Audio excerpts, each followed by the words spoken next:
गलेलठ्ठ पगार असताना देखील सर्व सुख पायाशी लोळण घेत असताना वरिष्ठ पदावरील अधिकारी किती खालच्या पातळीवर जातात, पैसा पैसा करतात, कोणत्याही थराला जातात, याचं अतिशय बोलके उदाहरण बीडमध्ये पाहायला मिळालं.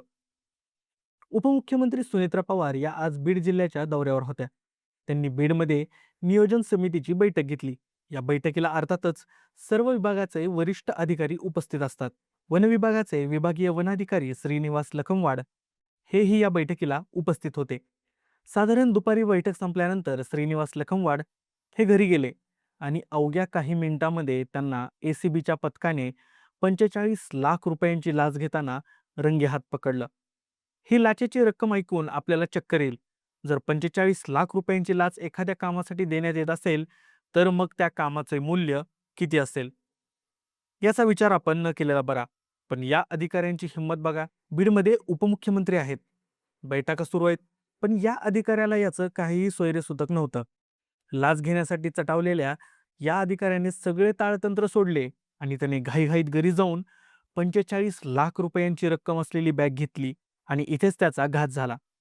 त्याच वेळी त्याच्यावर पाळत ठेवून असलेली एसीबीची म्हणजे लाचलुचपतची एक टीम पुढे आली आणि त्यांनी श्रीनिवास लखमवाडला ताब्यात घेतलं.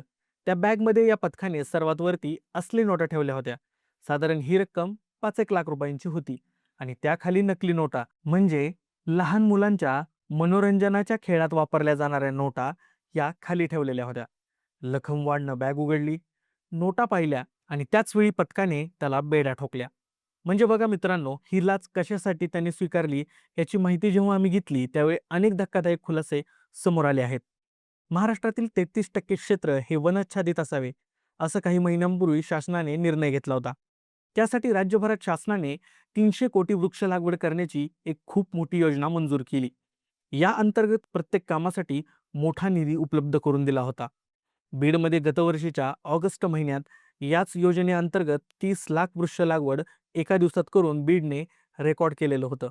यासाठी शासनाने 42 कोटी रुपयांचा निधी मंजूर केला होता. यात खड्डे खणणे, पाणी देणे, तण काढणे, देखभाल करणे असं अगदी बारीक सारीक बाबींचा निधी असतो. आता इथेच खरी मेक आहे.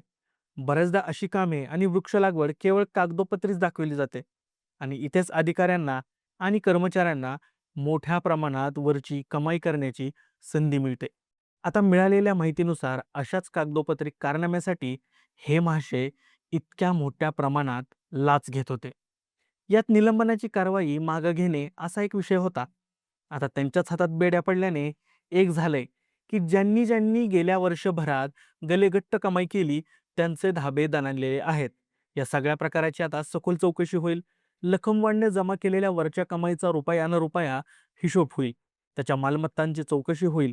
पण याच वेळी हे सगळं मोठं रॅकेट ही उघड होण्याची शक्यता आहे.